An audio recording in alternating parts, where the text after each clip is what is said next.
अस्सलामुअलैकुम दोस्तों, कैसे हैं आप सब। Welcome back to study and career hub. आज हम करेंगे बायोलॉजी चैप्टर 3 बायोडाइवर्सिटी के लॉन्ग क्वेश्चन। चलें स्टार्ट करते हैं। सबसे पहला क्वेश्चन है difference between two kingdom system and five kingdom system along with their advantages and disadvantages. सबसे पहले देखते हैं क्लासिफिकेशन का मतलब क्या है। क्लासिफिकेशन का मतलब है ऑर्गेनिज्म को उनकी सिमिलैरिटीज़ और डिफरेंट की बेसिस पे ग्रुप में डिवाइड करना।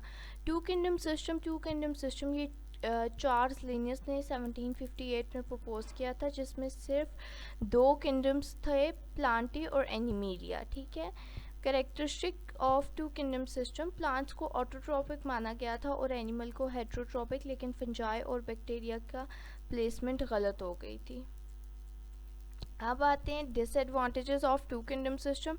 इसमें फंजाई प्लांट के अंदर डाले गए थे जबकि वो हेट्रोट्रॉपिक हैं। बैक्टीरिया और एल्गी भी प्लांट के साथ रखे गए थे, वायरस के जिक्र ही नहीं किया गया था, इसी वजह से सिस्टम इनकम्प्लीट था। फिर आता है हमारे पास फाइव किंगडम सिस्टम। बाद में 1969 में R.H. विटिकर ने फाइव किंगडम सिस्टम प्रपोज किया था, जिसमें किंगडम मोनीरा, प्रोटिस्टा, फंजाई, प्लांटे और एनिमेलिया था। करेक्टरिस्टिक इसके ये हैं, ये सिस्टम सेल टाइप, न्यूट्रिशन और बॉडी ऑर्गेनाइजेशन पे बेस था। इसमें बैक्टीरिया को मोनीरा, प्रोटिस्टा, फंजाई को एल्गी और मल्टी सेलुलर, ऑटोट्रोपिक और हेट्रोट्रोपिक को प्लांटे और एनिमेलिया में रखा गया था। एडवांटेजेस इसके क्या हैं, ये ज़्यादा साइंटिफिक था। प्रोकैरियोट और यूकैरियोट अलग किए गए थे, यूनिसेलुलर और मल्टी सेलुलर ऑर्गेनिज्म सेपरेट किए गए थे और फंजाई को प्लांट से डिस्टिंक्ट रखा गया था। होप सो आपको समझ आ गई होगी। ठीक है। और डिसएडवांटेजेस जो इसके थे ना, मतलब ये सिस्टम भी परफेक्ट नहीं था, क्योंकि इसमें वायरस की, फाइव किंगडम सिस्टम की बात करी, उसमें वायरस की प्लेसमेंट भी क्लियर नहीं थी। प्रोटिस्टा एक मिक्स ग्रुप बन गया, इस वजह से लेटर सिक्स किंगडम और three kingdom domain system propose हुआ। कंक्लूजन, दोनों सिस्टम इंपॉर्टेंट है। टू किंगडम सिस्टम ने क्लासिफिकेशन की बेस बनाया और फाइव किंगडम सिस्टम ने उनको ज़्यादा नेचुरल और साइंटिफिक बनाया। ठीक है। आप देख सकते हैं यहाँ पे क्लियर डिफरेंस दिया गया है। आप इस तरह अपने पेपर में इसको लिख सकते हैं, अटेम्प्ट कर सकते हैं, and you can get very good marks.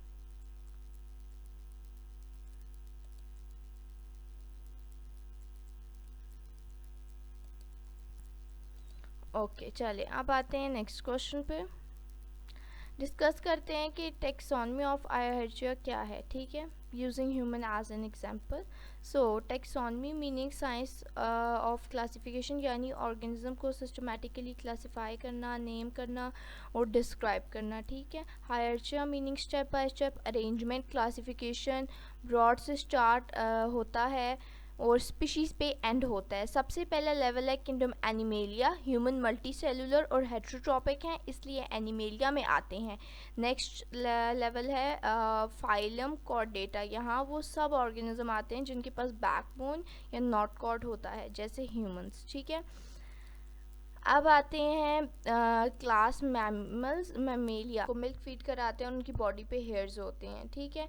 उसके बाद आता है ऑर्डर। ठीक है। इस ग्रुप में मंकी आ जाते हैं, ह्यूमंस आ जाते हैं, मतलब जिनके हाथ होते हैं लाइक बड़े बड़े, एंड उनके पास बड़े बड़े दिमाग होते हैं। ठीक है। अगला स्टेप है फैमिली। इसमें ह्यूमन के क्लोजेट रिलेटिव जैसे चिंपैंजीज और गोरिल्लास शामिल हैं। नेक्स्ट आता है जीनस होमो। ये उन ऑर्गेनिज्म का ग्रुप है जो अपराइट वॉक करते हैं और उनका ब्रेन एडवांस होता है। और लास्ट स्टेप में आता है साइंस होमो स्पेशियन। ठीक है।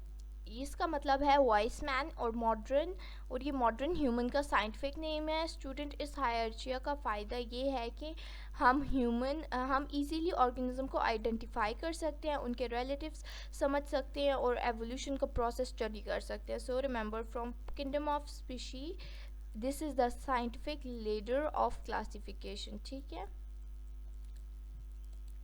अब देखते हैं next question. Explain how human activities affect biodiversity of an area. So ये बहुत ज़्यादा इंपॉर्टेंट क्वेश्चन है, अक्सर एग्ज़ाम में आता है। तो देखते हैं बायोडाइवर्सिटी क्या है। Biodiversity meaning variety of life, मतलब किसी एरिया में कितने प्लांट्स, कितने एनिमल्स और कितने माइक्रो ऑर्गेनिज्म हैं, ठीक है। उसके बाद इसकी इंपॉर्टेंस क्या है, ये क्यों ज़रूरी है, ये इकोसिस्टम बैलेंस रखता है, ऑक्सीजन मेडिसिन देता है, ठीक है।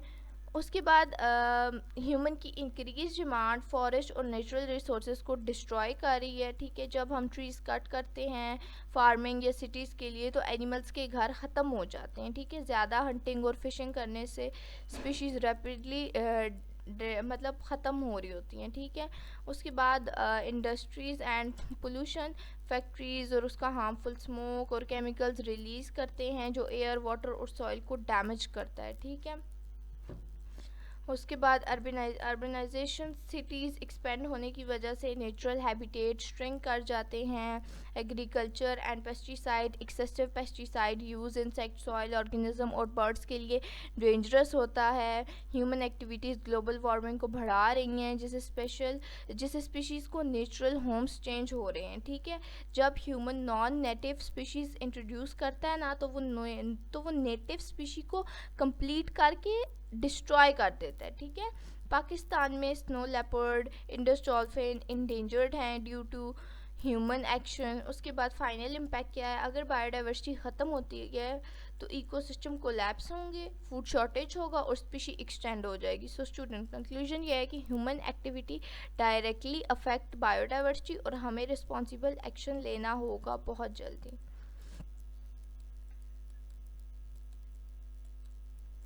अब देखते हैं नेक्स्ट क्वेश्चन पे, explain binomial nomenclature and state its advantages, ठीक है। सबसे पहले देखते हैं इसका मतलब क्या है, क्योंकि इसके अंदर दो नेम है। ये एक नेमिंग सिस्टम है जिसमें हर ऑर्गेनिज्म को लैटिन नेम दिए जाते हैं, ठीक है। मीनिंग किसी ने बनाया है, ये किसने बनाया है, ठीक है। कैरलस लिनियस ने 18th सेंचुरी में ये सिस्टम इंट्रोड्यूस कराया है। Structure of name, meaning name कैसे बनता है, दो पार्ट्स होते हैं, पहला जीनस कैपिटल लेटर और दूसरा स्पीशीज स्मॉल लेटर, ठीक है। अब लैटिन क्यों, लैटिन एक डेड और यूनिवर्सल लैंग्वेज है जो हर साइंटिस्ट को समझ आती है, ठीक है।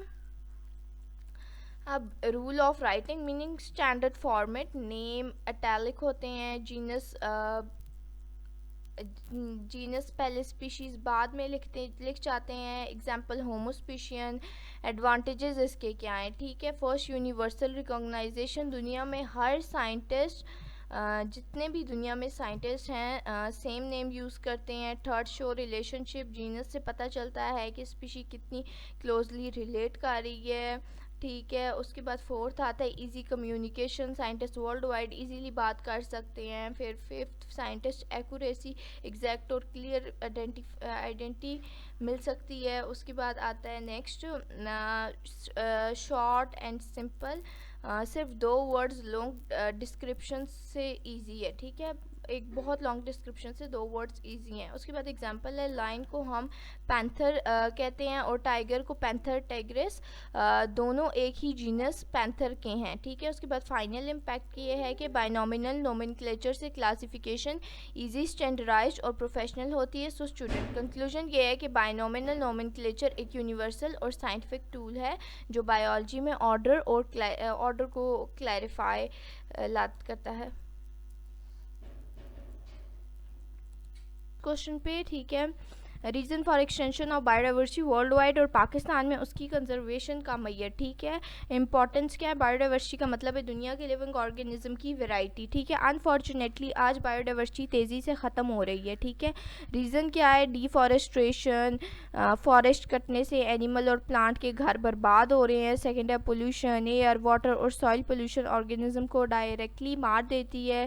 Third, climate change, global warming, glaciers melt करते हैं और हैबिटेट डिस्ट्रॉय होता है। फोर्थ है ओवर हंटिंग, ओवर फिशिंग, ज़्यादा हंटिंग और फिशिंग से स्पीशीज़ एक्सटेंड हो जाती हैं। फिफ्थ है अर्बनाइजेशन, इंडस्ट्रियलाइजेशन, शहर और इंडस्ट्रीज एक्सपेंड हो रहे हैं जिससे नेचुरल हैबिटेट ख़त्म हो रहा है।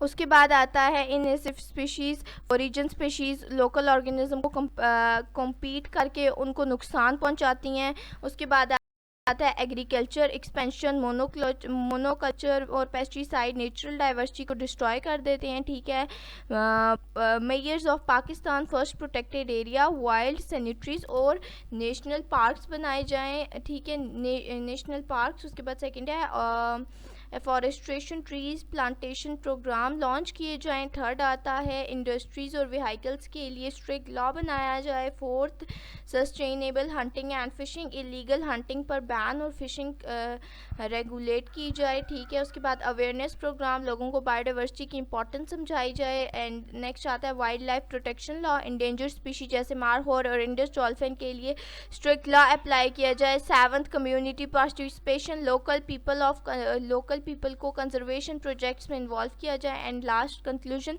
स्टूडेंट, दुनिया में बायोडाइवर्सिटी एक बड़ी चैलेंज है, लेकिन अगर हम पाकिस्तान में प्रोटेक्शन, अवेयरनेस और सस्टेनेबल यूज़ अडॉप्ट करें तो अपने यूनिक स्पीशी और इकोसिस्टम सेव कर सकते हैं, ठीक है। Thanks for watching this video. If you enjoyed this video and learned something new, like, share, subscribe, follow to stay updated with Study and Career Hub for more amazing study tips and career guidance. Thank you.